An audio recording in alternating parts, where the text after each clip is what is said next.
Growing up in a traditional American family, Emily Parker was born and raised in the picturesque suburbs just outside Boston, Massachusetts, a neighborhood where perfectly trimmed lawns lined the streets and families gathered for backyard barbecues every Sunday. The Parker family seemed to fit right into this all-American picture. A stately two-story house, a golden retriever named Max, and a deep-rooted respect for tradition. Behind the white picket fence, however, life was far more complicated than it appeared from the outside. Emily's father, Richard Parker, was a stern ex-military officer who valued discipline, structure, and old-fashioned ideals above all else. For him, the family name was sacred, and there were clear expectations about what each member should achieve.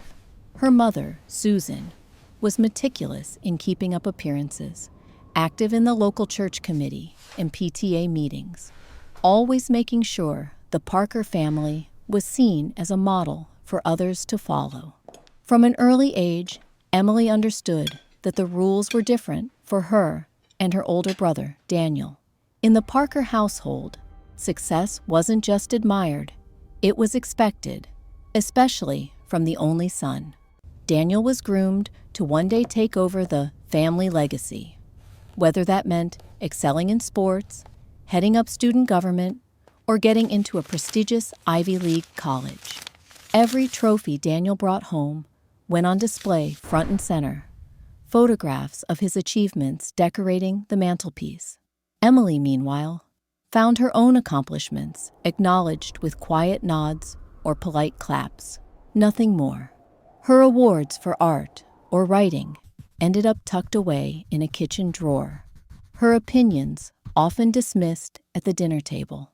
Sometimes, Susan would gently remind her, girls need to be graceful and supportive, not outspoken. While Daniel's mistakes were explained away as growing pains, Emily's were reasons for serious family discussions. Despite the lack of attention, Emily was a resilient, thoughtful child who craved approval, but learned early how to nurture her own sense of worth.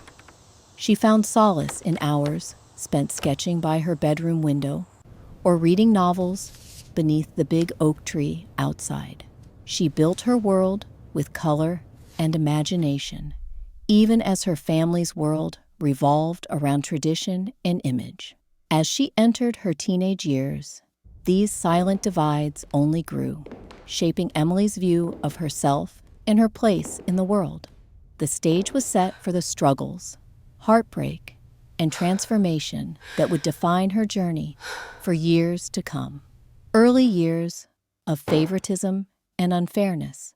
From her earliest memories, Emily could sense an invisible boundary drawn within the Parker household, one that seemed to separate her from her older brother, Daniel, in ways both subtle and stark.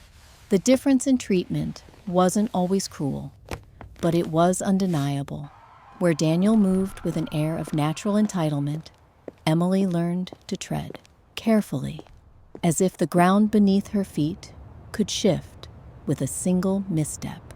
At school, Daniel's soccer games were family events. Everyone turned out to cheer him on, waving banners and snapping pictures for the family album.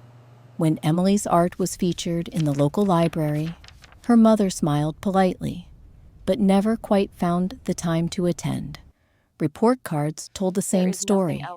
Daniel's B in math was still progress, worthy of celebration and pizza night, while Emily's A in English was simply expected, hardly mentioned beyond a cursory good job. House rules seemed designed to benefit Daniel. When he was late for curfew, her parents would sigh, "Boys will be boys," before sending him off to bed. But once, when Emily got home just 10 minutes late from a friend's birthday party, she faced a stern lecture and a week-long grounding. Small transgressions that might have been endearing quirks in her brother were evidence of poor judgment in her. Even holidays were tinged with inequity. Daniel unwrapped the latest tech gadgets and baseball gear each Christmas morning, while Emily received practical presents, study supplies, or a new dress for church. Birthday traditions told the same story. Daniel's parties were the talk of the neighborhood, while Emily's celebrations, if they happened at all, were modest affairs, overshadowed by whatever obligations the family deemed more pressing. The real wounds, though, were emotional. At the dinner table, Daniel's opinions were heard and debated, treated as important even when he was wrong. Emily's attempts to speak up were gently redirected, or worse, ignored entirely.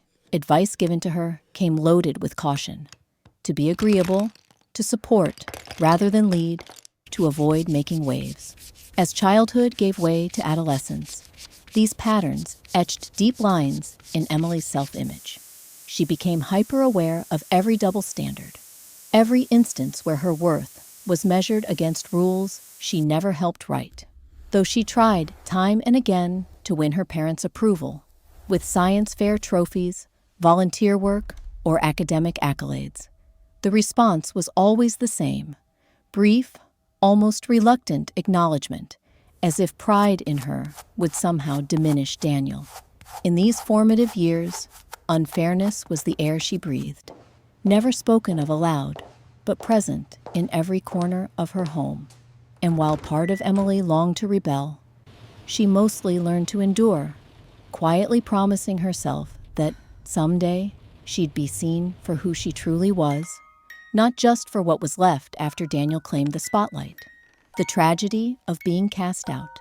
It was the winter of Emily's sophomore year at Columbia University, when the foundations of her world finally collapsed, a season in which the Parker family's carefully maintained image shattered beyond repair, and Emily learned the true meaning of betrayal.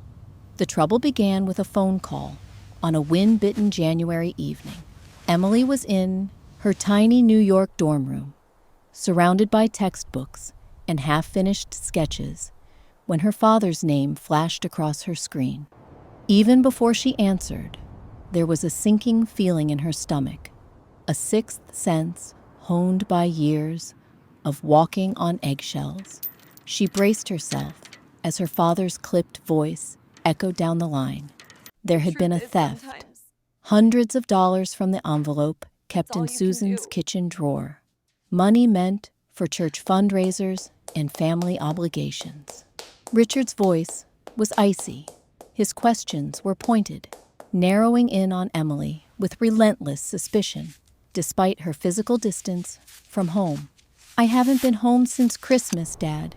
You know that," Emily replied, her voice small but steady. But nothing she said mattered. The conversation quickly devolved into accusations that bore the familiar edge of doubt and disappointment. Daniel, charming and self-assured as ever, had vouched for his own innocence.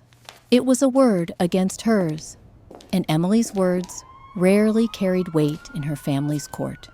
Within days, the situation snowballed. Emily received cold, clipped messages from her mother.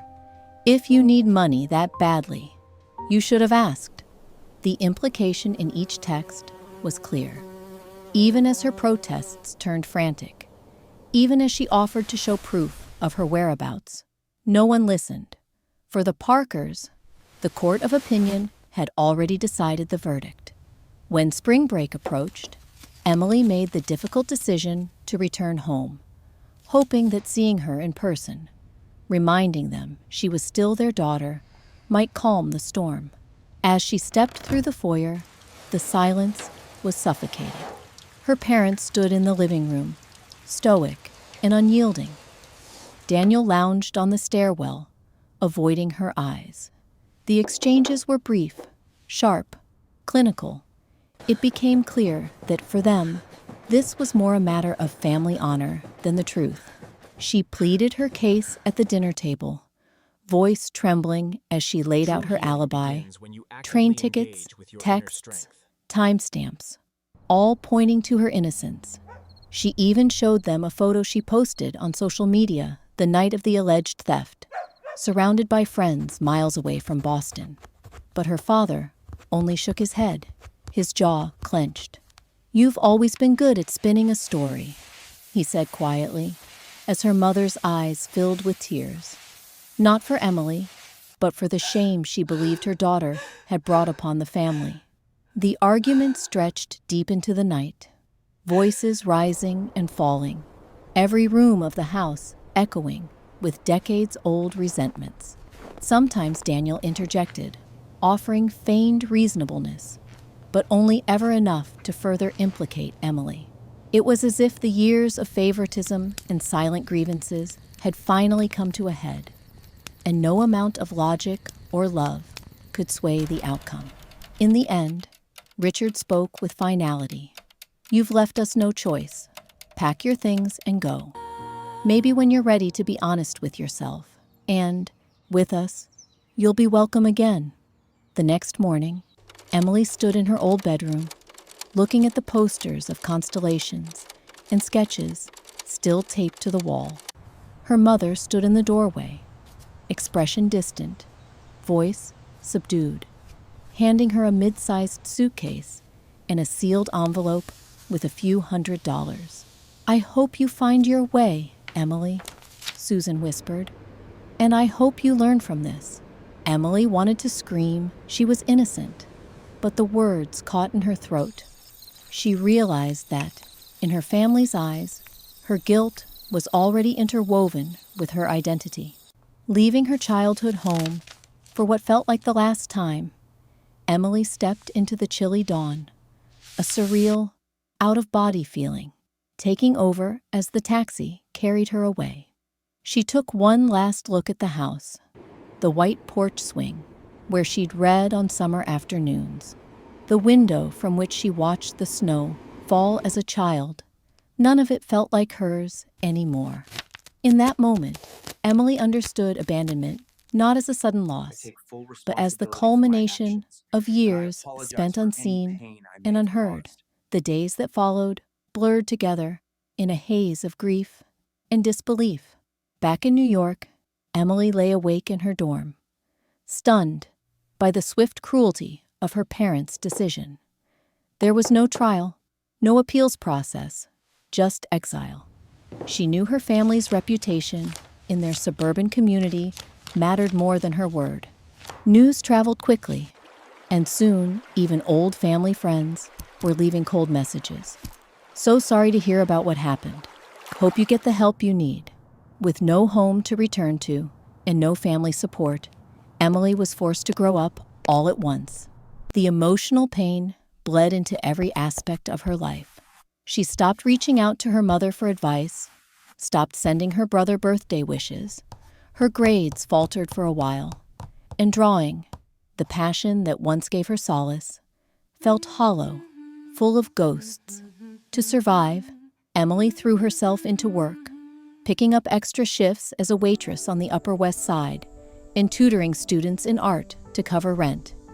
She learned to budget every meal, patched her clothes, and wandered city streets with headphones clamped tightly over her ears to drown out memories of home. Yet with every passing week, gritty determination began to replace heartbreak. Each small victory, making rent, earning praise from a tough boss, acing a midterm, became a lifeline, reminding her that she was more than her parents' verdict. There were nights when rage coursed through her, bitter and cold.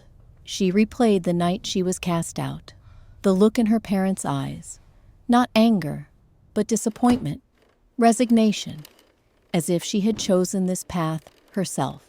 She wondered if they missed her at all, or if their world simply continued, picture perfect, without a trace of her. Daniel became a symbol not just of favoritism, but of the deep, rotting unfairness at the heart of her family. Still, time dulled the immediate pain. New York, with its rush and relentless pulse, gave Emily space to reinvent herself. She found friends who listened. She met mentors who praised her art and encouraged her vision. Slowly, the longing for her parents' approval hardened into something resembling self-respect. By summer's end, Emily had found a shabby apartment with two other girls and accepted an internship at a media startup downtown. She looked at herself in the bathroom mirror one morning, bleary-eyed but unbroken, and realized she no longer pictured her family when she imagined her future. She also understood something crucial. Survival is not enough. She would live to prove, not to them, but to herself, that she deserved to be here all along. But deep down, a seed had been planted, one born of injustice, not vengeance.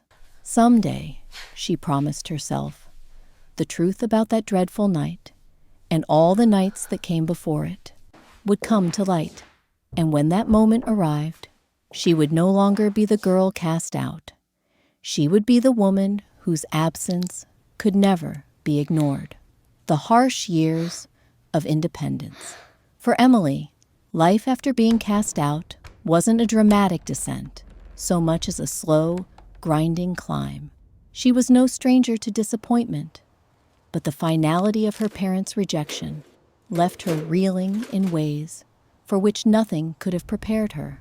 Alone in her drafty New York apartment, the city's endless noise a constant companion, she set about learning the rules of a new world, a world that offered no shelter, no backup, and no promises. At first, every day felt insurmountable. The savings her mother pressed into her hand on that cold morning in Boston disappeared quickly. Gone to a deposit on a shared apartment, the first month's rent, and the barest essentials for living. Emily bunked with two roommates in a cramped, ramshackle apartment above a deli in Brooklyn. The walls were thin, the heater ancient and fickle, and cockroaches made an occasional appearance no matter how obsessively they cleaned. In the winter, she slept in layers of shirts and socks beneath a threadbare second-hand blanket, counting the weeks until spring sunlight returned. But the city, harsh as it was, offered anonymity, the cloak of possibility. Emily worked during the day as a waitress at Cornerstone Cafe, balancing heavy trays with practiced grace and learning to smile through exhaustion. Tips were unpredictable, customers demanding, and hours long, but on lucky days, she pocketed enough singles to stretch groceries for the week. In the evenings, she tutored neighborhood high school students in basic drawing and English literature, showing them the magic in charcoal lines and the thrill of reading The Great Gatsby for the first time. For every unappreciative parent or failed art project, there were flashes of meaning. A student's proud smile, a sketchbook filled, a moment of connection. Loneliness became a constant undercurrent, sometimes unbearable, and other times, strangely, empowering. Emily learned to move through the city alone, headphones, providing a soundtrack to her solitary journeys. She took solace in Central Park, where she would sit on a bench sketching joggers or city pigeons, immersing herself in stories beyond her own. Sometimes, she'd splurge on a museum pass and wander for hours, losing herself among works by Hopper and O'Keeffe, artists who had created beauty out of solitude and struggle. Yet the city could be cruel, too. There were days when everything seemed against her. A manager's biting criticism, a student's disappointed parent, the unending stream of bills and broken appliances. Snowstorms meant running to make the subway, boots soaked and feet numb, only to arrive late and apologetic. The weight of her parents' silence, every unanswered email, every holiday spent alone, grew heavier with each passing season. On nights when grief swept over her, Emily would sit on the apartment rooftop, shivering against the winter wind, staring at the city lights and whispering old memories into the darkness. Through necessity, she became fiercely self-reliant. She learned to patch her own clothes, fix leaky faucets, cook simple meals out of cans and rice, and advocate for herself with landlords and employers alike. She tracked every dollar in a battered notebook, noting every expense and little victory. The first time she didn't overdraw her account by month's end. The first time she bought something just because she wanted it, not because she needed it to survive. Emily's art changed too. Where once her drawings were airy sketches of imagined futures, now they bore the rawness of subway rides, rain-soaked city streets, and hands red with dish soap. She joined an artists' collective in the East Village, painting late into the night in a communal studio filled with misfits and dreamers, people who understood what it meant to have nothing and create anyway. For the first time, her work was seen and celebrated by strangers who cared only about talent and heart, not family legacy. Friendships grew slowly, fragile but precious. Her roommate, Maya, whose laughter could fill the apartment and who always shared her grandmother's soup recipes. David, a fellow tutor and aspiring playwright who introduced Emily to spoken word poetry. And Juniper, an eccentric sculptor who saw through Emily's defenses with a single, sharp glance. They became her chosen family, a patchwork of ambition, an oddity that felt, if not permanent, then at least real. Each year brought new battles and hard-won victories. Emily learned to negotiate her hourly wage, to walk away from unfair bosses, to say no to those who took advantage. She aced her classes, not for her parents' approval, but for herself, carving out a new identity, one achievement at a time. The days of shrinking in her brother's shadow faded as Emily found joy in her own reflection, sometimes tired, often uncertain, but always her own. By her final year at Columbia, Emily's resilience caught the eye of a professor who recommended her for an internship at an up-and-coming media startup. It paid little at first, but offered a taste of creative agency, a chance to use her artistic vision and growing confidence to shape campaigns and narratives. She worked side by side with women who had climbed similar hills, who believed in mentorship over competition, and who challenged her to imagine a future unburdened by her past. Still, the scars remained. There were weddings she was not invited to, birthdays she missed, because going back meant reopening wounds she had only just closed. Family gatherings became filtered snapshots on her phone, stories relayed through mutual friends. Sometimes she wondered if her parents ever spoke of her, if Daniel remembered the sister who once cheered him on at every game. But Emily no longer waited for that text, that sign of regret or reconciliation. Instead, she found power in the life she built, messy, sometimes painfully lonely, but entirely her own. She published short essays about belonging and estrangement in the campus literary journal, her words resonating with other outcasts. Her paintings showed in small Brooklyn galleries. They didn't fetch high prices, but critics admired the honesty of her vision. For every step she took alone, there was a trail of others who reached out, inspired by her quiet resilience. Looking back, Emily realized the city hadn't changed her so much as revealed her strength.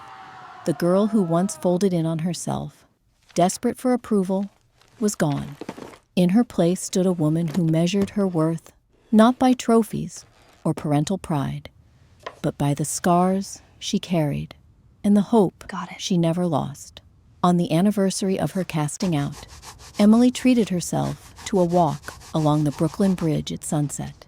She let the wind tangle her hair, felt the weight of survival ease in her chest, and allowed herself a bittersweet smile. Her family had closed one door, but countless others had opened. She had learned to knock, to walk through, to build a life from scratch, a life no one could ever take from her again. Return with a new identity. 7 years had passed since the Parkers cast Emily out, but time, rather than softening the memory, had polished it into a hard, shining truth she held close. In Manhattan, she had rebuilt herself, cell by cell, ambition forging a new shape where vulnerability once ruled. Now, at the age of 28, Emily Quinn, her chosen new name, both shield and resurrection, was equal parts artist, strategist, and survivor. Her business card was simple but elegant. Emily Quinn, creative director. After the grueling years in New York, she'd climbed, steadily and smartly, to the top of a fast-growing media agency whose work was now well known across East Coast markets. Emily's job was part vision, part diplomacy, campaigns that blended art with authenticity, meetings with powerful executives, and leadership that won her not only awe, but real respect. The accolades her family had once shelved or silenced now came from boardrooms, magazine profiles, and invitations to judge at national design competitions. Yet for all the conference lights and city skyline views, Emily's thoughts sometimes drifted, unwelcome but inescapable, to a quiet street outside Boston. She wondered if the Parkers still raked the leaves together in autumn, or if Daniel still received his celebratory Sunday dinners. She imagined them watching her work bloom on billboards or television, never suspecting whose hand was shaping their media world. The chasm had remained unbridged all these years, and in some secret place, that unfinished story itched.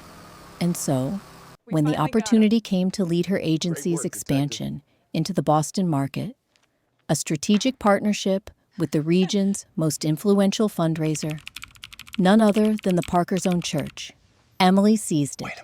Her legal name was changed.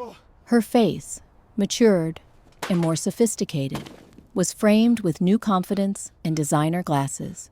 Her voice, steady and polished, bore only the faintest trace of the frightened college girl who'd left her home carrying shame.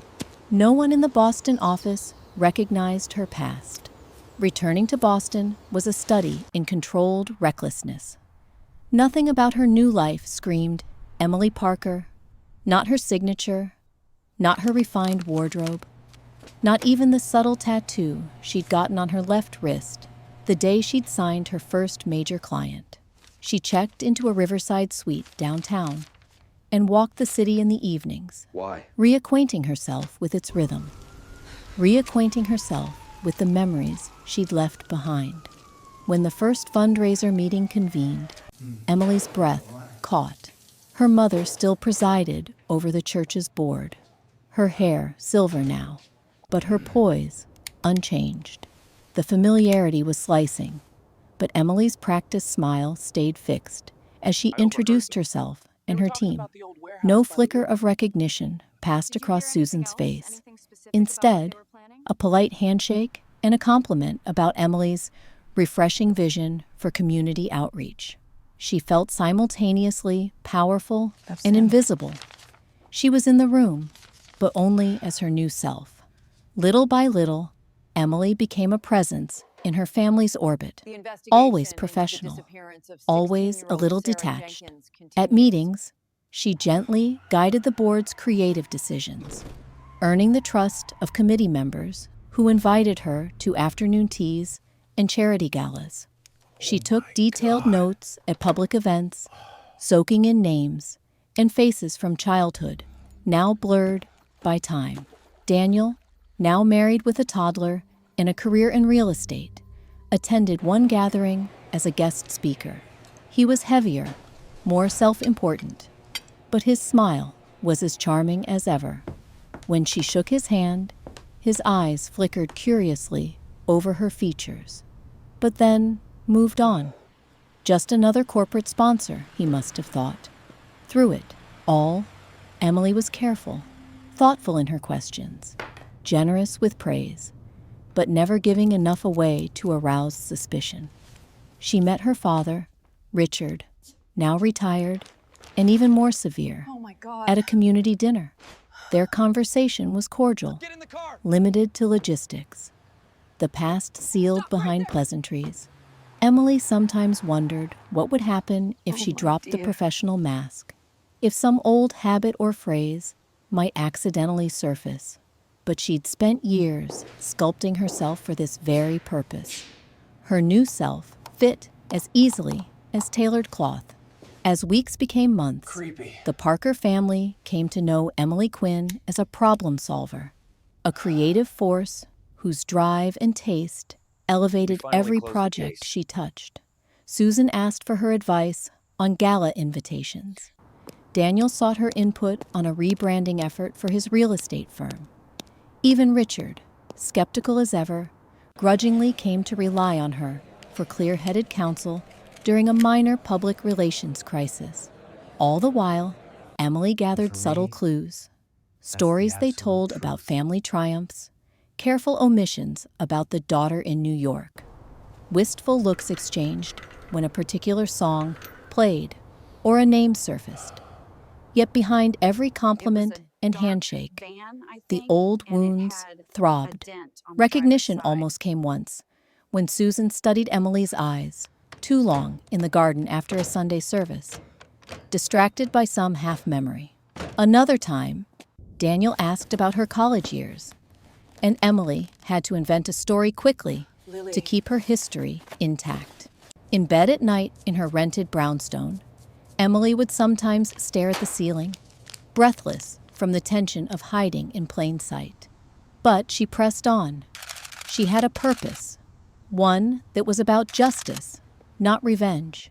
It wasn't just about her family either.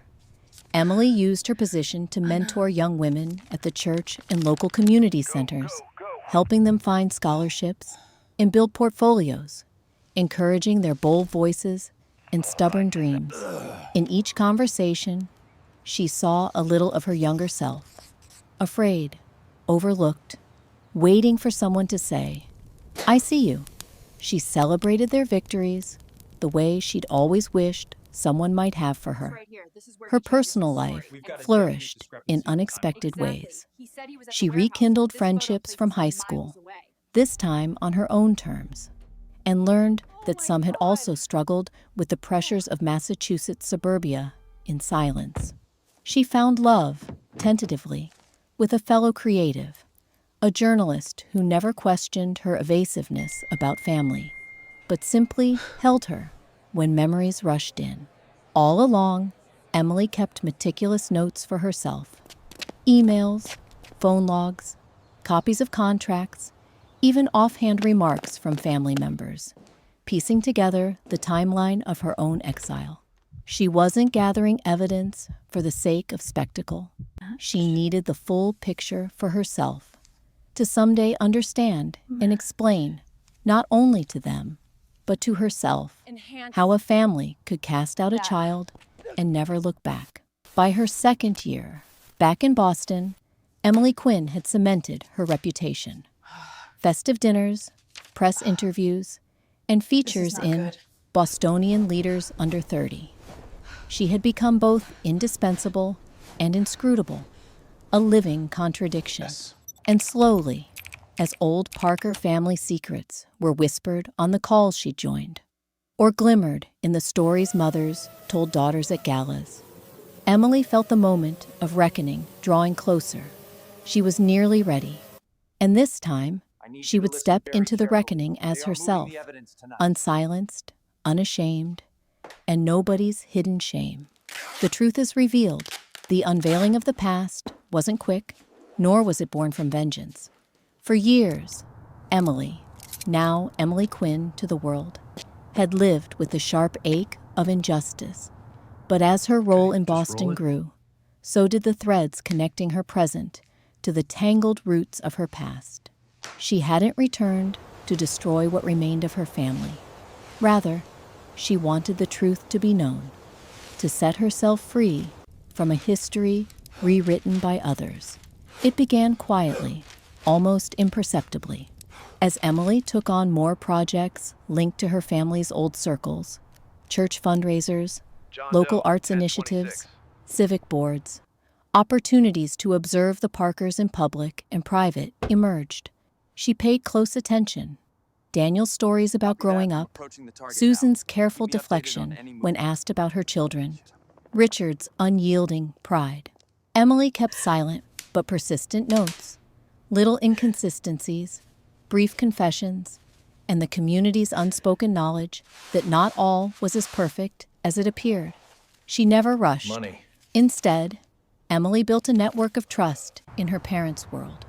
She mentored the daughters of Daniel's friends, volunteered for committees her mother once chaired, and established herself as a reliable, compassionate leader. People who once whispered about the Parker daughter who went bad now looked to Emily for guidance, unaware of the irony. In these spaces, memories and secrets surfaced, sometimes in quiet conversations after events, sometimes through shared worries about their own children's struggles. One evening after a gala, an old neighbor shared an offhand remark about the night the fundraising money went missing, painting Daniel as always a little too smooth for his own good. Another time, at a board meeting, an accountant recalled wondering why it was Emily, not Daniel, who'd left home so suddenly, especially since Daniel had in fact skipped town the very weekend of the infamous incident. The longer Emily listened, the more she realized that, while her parents clung to their narrative, the wider circle had long suspected the truth lay elsewhere. The final piece fell into place through a surprising source. Daniel's wife, Julia. They'd spoken only sporadically in the past. But as Emily guided Julia through a branding campaign for her small business, the two began to talk more frankly about family life. The pressures, the secrets, the cracks under the surface. One late night, after a planning session, Julia blurted out, "I've always wondered what really happened that week. Daniel never gives a straight answer. He says you, but he lies about stupid things." Even now, the confession was tentative, almost apologetic, but it cracked something open between them. Emily still hesitated to confront the family. She wanted truth, not spectacle. She wanted Daniel and their parents to see, not just to know, that years of favoritism, lies, and silence had real, lasting cost. So she invited them, along with a handful of extended family, to a gathering under the pretense of celebrating a major milestone in the church's fundraising campaign.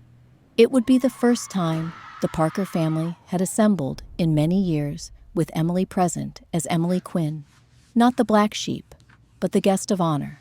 The gathering was held in the elegantly restored church hall where Susan had once hosted so many events. The evening shimmered with the festive warmth of string lights, music, and professionally catered food. Old friends mingled with newcomers. Daniel, carrying his practiced smile and a touch more gray at his temples, was there with Julia and their toddler daughter. Richard and Susan held court near the entryway, as composed as ever. It was halfway through the evening that Emily asked for everyone's attention. She stood at the front, flanked by posters showcasing the fundraiser's achievements, art programs for underprivileged youth, the new community library, scholarships. Her remarks began as expected, thanks to the supporters, praise for the town's resilient spirit. But her voice didn't tremble as she gradually pivoted. "There's something else we rarely talk about as a community," she said, eyes glancing just for a moment at her family. "How easy it is for stories to be twisted, for mistakes to be hidden, and for people to pay a price for things they didn't do. How silence can erode the trust we try so hard to build." A hush fell over the room. Susan looked sharply at Emily, uncertainty flickering across her carefully made-up face. Daniel's smile froze. Richard's jaw set. Emily continued, measured but clear.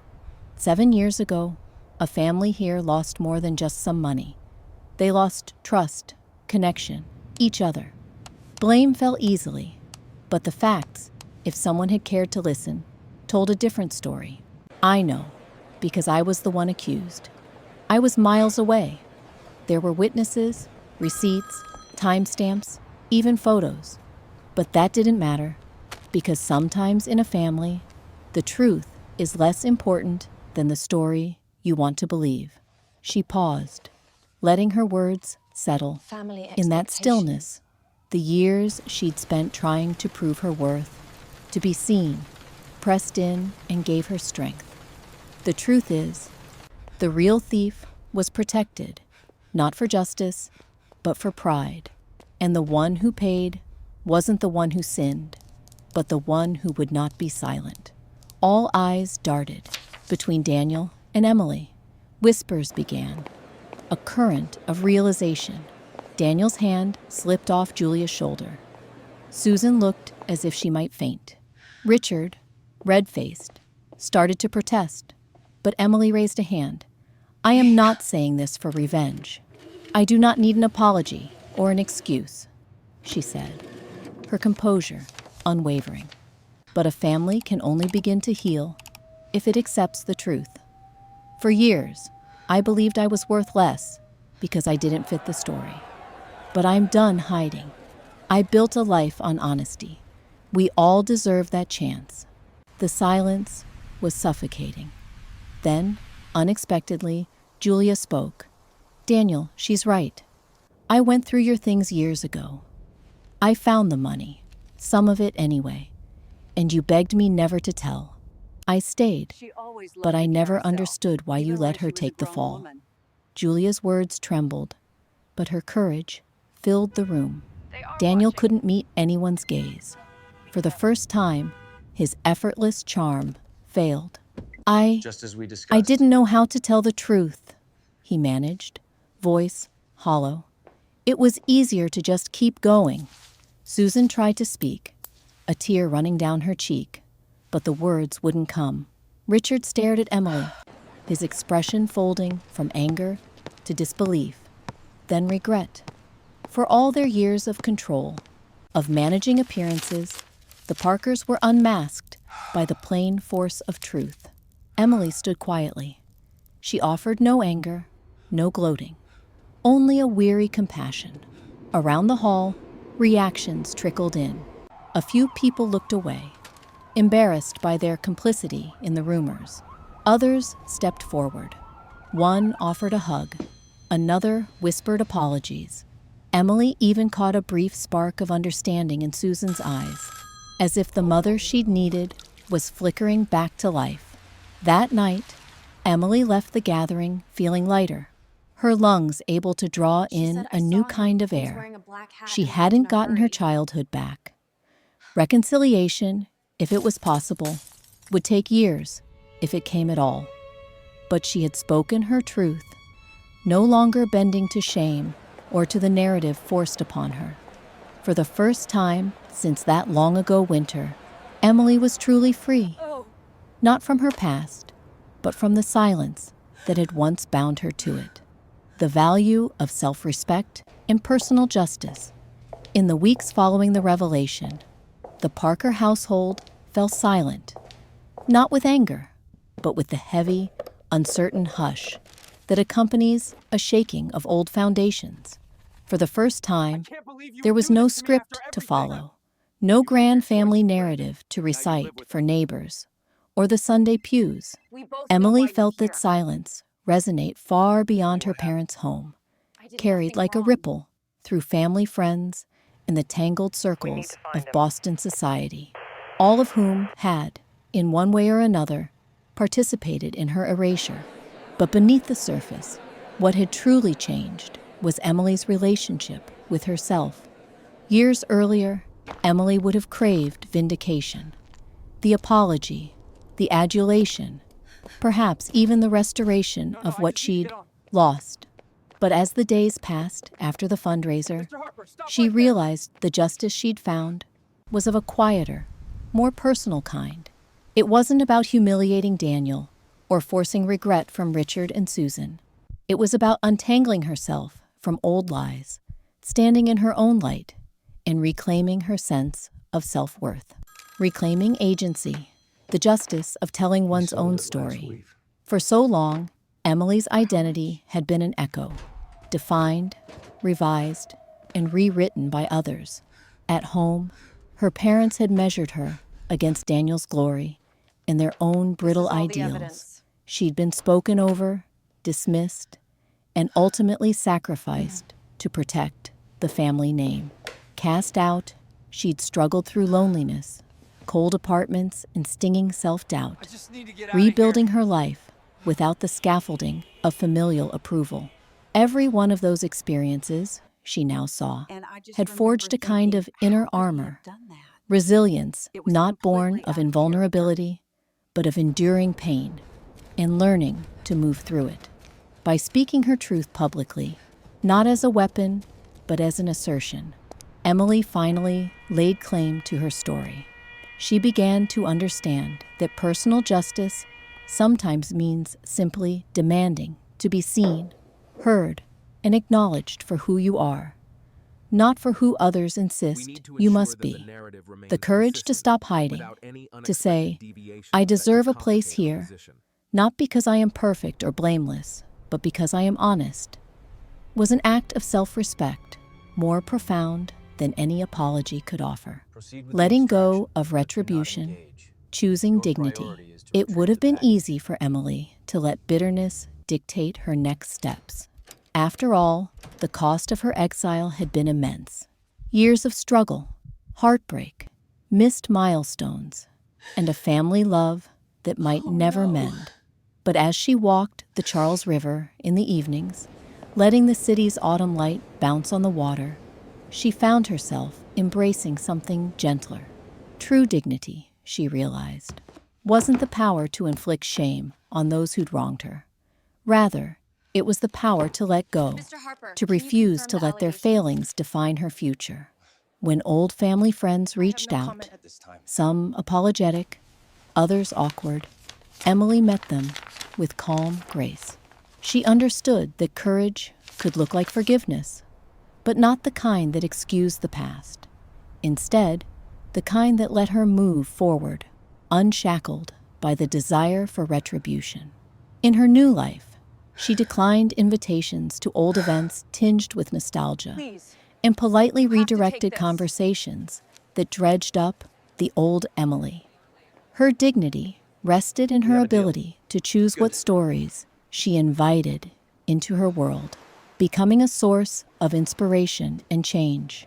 As news of her story's unfolding spread, Emily found herself approached by young women at the church, at networking events, and even through heartfelt emails from strangers.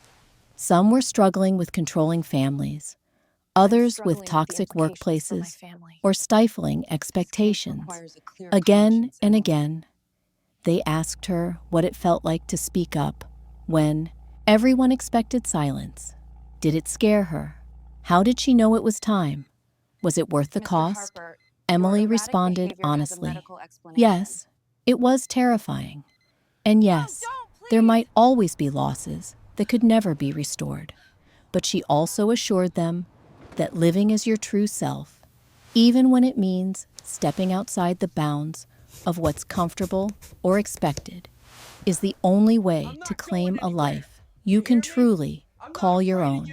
She taught workshops in storytelling and portfolio building, encouraging others to give voice to their experiences, no matter how small they might seem against the weight of tradition. In her own company, Emily instituted policies to support employees dealing with family estrangement, offering flexible leave and mental health support. She became a visible champion for inclusion and honest conversation, both in the arts community and in local nonprofits. Slowly, she watched the spirit of her hard-earned self-respect ripple outward. Colleagues found courage to tell their own hard truths in creative meetings. Students wrote unflinching essays about failure and hope. A friend left a destructive marriage, naming Emily's story as her inspiration. Reconciliation with the past, on her terms. The Parker family, meanwhile, began their own slow, halting journey toward reckoning. Old defensive habits crumbled. For the first time, Daniel started therapy. Susan, her pride punctured, sent Emily letters, awkward, heartfelt, uncertain, acknowledging that she'd chosen silence over her daughter's faith. Emily read each one, sometimes crying, sometimes smiling, but decided she would answer when she was ready. Richard shrank from the public eye, losing his taste for the hollow adulation of their old suburban circle. For Emily, forgiveness was no longer about a single dramatic moment or family reunion. It became a process. Some sorrows never quite faded, but lost their sting. She found herself wishing her parents peace, not out of obligation, but out of a genuine hope that they, too, might one day feel the freedom she had fought for. To Daniel, she granted only guarded civility, but in her heart, the resentment finally loosened. A legacy of self-respect and justice. More than anything, Emily wanted her story to serve as proof that being cast out need not mean being erased, that telling the truth, even when the world turns against you, can rebuild a shattered life with stronger foundation.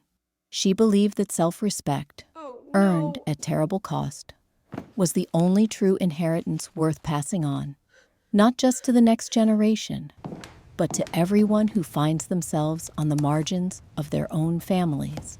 In her own home, filled with artwork, laughter, and the aroma of fresh coffee, Emily created new traditions. She hosted found family Thanksgiving dinners, inviting friends without safe homes of their own. She mentored young artists and confessed her failures as readily as she celebrated her victories. When she looked in the mirror, she saw not only the wounds of her past, but the deep, unwavering gaze of a woman who had chosen herself. Again and again, against every expectation, Emily never forgot the winter she was cast out, nor the weight of years spent unseen. But now, standing in the sunlight of a life claimed on her own terms, she knew her value did not hinge on anyone's approval. Justice, she realized at last, was not a verdict handed down by others. It was the quiet, steady work of honoring your own truth.